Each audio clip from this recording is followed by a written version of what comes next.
Tarot कार्डों की रहस्यमय दुनिया और भविष्य आकलन की सर्वप्रिय विधा। इस शब्द की उत्पत्ति भी रहस्यमय है।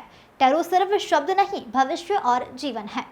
कुछ मानते हैं कि यह टैरोची शब्द से उत्पन्न हुआ, जो माइनर आकार्ना के कार्डों से संबंधित था, तो कुछ इसकी उत्पत्ति टैरोटी से मानते हैं, एक क्रॉस लाइन जो कि कार्डों के पीछे दिखती है। रहस्यमय संसार की रहस्यमय कहानी, भविष्य की कहानी, टैरो की जुबानी।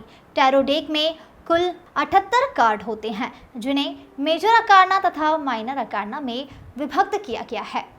अकार्ना लैटिन भाषा के शब्द अकान से उत्पन्न हुआ है, जिसका अर्थ है रहस्यमय व्यक्तिगत विकास। रहस्यों से प्रतीकात्मक रूप से अभिलेखित शिक्षाएं, धार्मिक समूहों एवं विभिन्न विभुगत जातियों का गुप्त शिक्षा अंकन। टैरो का दर्शन काबाला से उत्पन्न हुआ है। शब्दों और अंकों की देवीय शक्ति से संपन्न टैरो आज भविष्य दर्शन का लोकप्रिय माध्यम है। तो चलिए इस रहस्य और भविष्य दर्शन की अनोखी विधा को समझते हैं।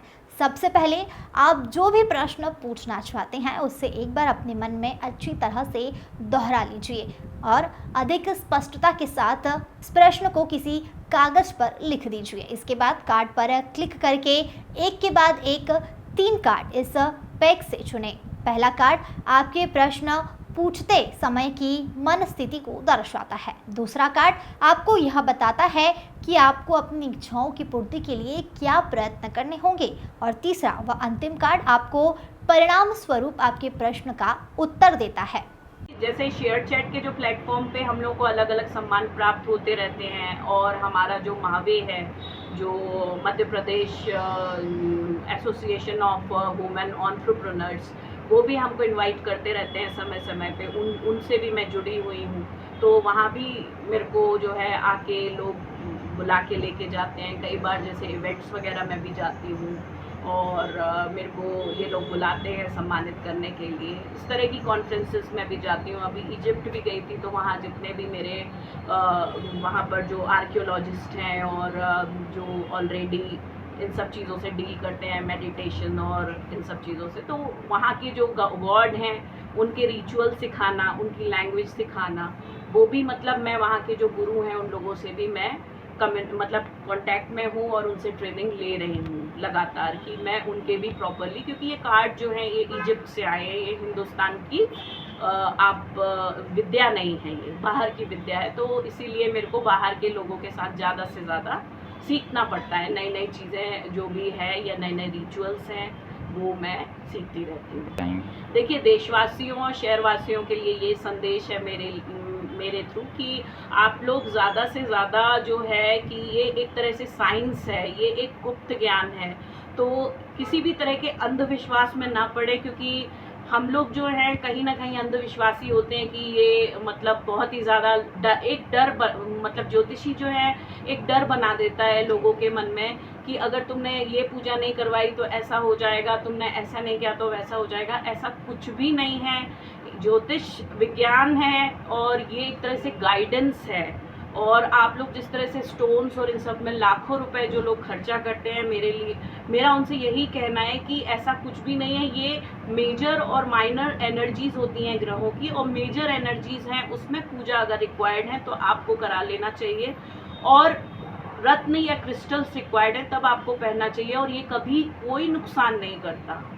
आप अगर बोलते हैं कि मतलब कोई भी ग्रह आपको नुकसान पहुंचा सकता है, तो ऐसा कुछ भी नहीं होता। एनर्जीज होती हैं, एक समय होता है, जैसे ही वो समय खत्म होता है तो चीज़ें अपने आप अच्छी होनी शुरू हो जाती हैं। तो किसी भी तरह के अंधविश्वास से, किसी भी तरह के डर या भय से आप लोग बचें, और जो जितना है ये विज्ञान है और इसको एज अ गाइडेंस आप लें, और ये आपको ज़िंदगी की बहुत अच्छी गाइडेंसेस देगा, आपको एक ट्रैक देगा, अच्छा रास्ता देगा आपको कि आप किस तरह से अपना करियर, जॉब या अपने बिजनेस में आप फ़ायदा ले सकते हैं। और आपको ये जो भी रेमेडीज़ मतलब बताई जाती हैं तो उससे आपको फ़ायदा होगा। मतलब उन सब छोटी छोटी रेमेडीज़ जो होती हैं, जैसे हम चींटियों को खाना के डालते हैं या गाय को रोटी खिलाते हैं, इन सब चीज़ों से भी फ़र्क पड़ जाता है। मछली को दाना डालना, ज़रूरी नहीं है कि आप अंधविश्वास की साइड भागें, क्योंकि ये एक तरह से एक साइंस है और ये गाइडेंस है, और ये कभी नुकसान नहीं पहुंचाता। एक डर है, आप उसको अंदर से ख़त्म कर दीजिए। Your good name? My name is Shruti Gangele. ये प्रेरणा मिली इस कार्ट नैरो कार्ट का आपको यूज़ करने का? देखिए, मैं बॉर्न साइकिक हूँ। बचपन से ही मुझे जिसे कहते हैं कि चीज़ों का पता लग जाता था, जो भी चीज़ें होने वाली हैं। ये गॉड गिफ्ट था मेरे लिए। और जैसे जैसे मैं ये 2012 से इस फील्ड में हूँ, मैं मेडिटेशन करती रही। फिर मैंने एंजल थेरेपी कोर्स किया, जिसमें मैं एंजल्स से कम्युनिकेट करना मैंने स्टार्ट किया। देन मैंने और मेडिटेशन सीखे, और मैं एक लामा फेरा हीलर हूँ। मैं पास्ट लाइफ रिग्रेशन भी करती हूँ, लोगों के पास्ट लाइफ में ले जाना। साथ में मैंने आकाशिक रिकॉर्ड कैसे एक्सेस किए जाते हैं लोगों के, वो भी मैंने सीखा हुआ है। इस तरह से ऑटोमेटिक राइटिंग भी करती हूँ, आत्मा के जो संसार से कम्युनिकेट करना, पेंडुलम डाउजिंग, ये सब मैं सीखती चली आ रही थी। और लॉकडाउन से मैंने इसको मतलब लोगों के लिए प्रैक्टिस करने की, मैं लोगों की ज़्यादा से ज़्यादा हेल्प कर पाऊँ इन सब चीज़ों से और टैरो से। और टैरो मैं कर रही हूँ, मेरे को हो गए हैं 4 साल से ज़्यादा टैरो प्रैक्टिस करते हुए। और मैं काफ़ी सारे ऑनलाइन पोर्टल पे अवेलेबल हूँ, जिसमें एनी टाइम एस्ट्रो है, जिसमें आज तक का जो एस्ट्रो तक है उस पर हूँ मैं। एस्ट्रो चैट्स पे हूँ, माय एस्ट्रो गुरुजी पे हूँ।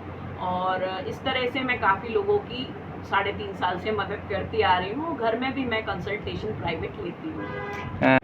इस विषय में देखिए, आम व्यक्ति जो है वो जैसे ही मेरे पास आता है, तो सबसे पहले उसका जो है मैं पूरा नाम लेती हूँ, डेट ऑफ बर्थ लेती हूँ। और अगर सामने बैठा रहता है तो सबसे पहले मैं अपने कार्ड शफल करके और उसके लेफ्ट हैंड से टच करवाती हूँ, उसकी एनर्जी लेती हूँ कार्ड्स में। देन शफल करके सबसे पहले मैं कार्ड्स निकालती हूँ उसके पास्ट, प्रेजेंट और फ्यूचर के, जिसमें सबसे पहले मैं उससे पास्ट के बारे में पूछती हूँ कि उसकी जो भी लाइफ में प्रॉब्लम्स चल रही हैं, या पास्ट में जो कुछ भी उसके साथ हो चुका है, क्या वो मैच कर रहा है। और फिर प्रेजेंट का पूछती हूँ। देन उसके बाद मैं उसको फ्यूचर के लिए गाइडेंस देती हूँ। और सारी जिसे कहते हैं, अगर ओवरऑल एनर्जी मैं उसकी स्क्रीनिंग करती हूँ, तो हमारे स्प्रेड्स होते हैं कई टैरो के, उसके थ्रू मैं उसकी कहाँ मेजर और माइनर ब्लॉकेजेस आ रहे हैं एनर्जीज़ के और प्लैनेट्स के, जो भी ग्रह नक्षत्र जो हैं उसको परेशान कर रहे हैं, और आगे उसको मैं कैसे क्या गाइड कर सकती हूँ, क्या रेमेडीज़ दे सकती हूँ, वो सब मैं उसको एक्सप्लेन करती हूँ और प्रॉपर गाइडेंस दे के। और तभी मैं उस पर्सन को मतलब पूरी तरह से, वो जब तक मेरी रीडिंग से सेटिस्फाई नहीं हो जाता, तब तक मैं पूछती रहती हूँ उससे कि भाई अब क्या है, कैसा है। और जहाँ उसको रिक्वायर्ड होता है किसी तरह की रेमेडीज़ या कुछ भी हो या पूजा, वो भी मैं उसको बता देती हूँ।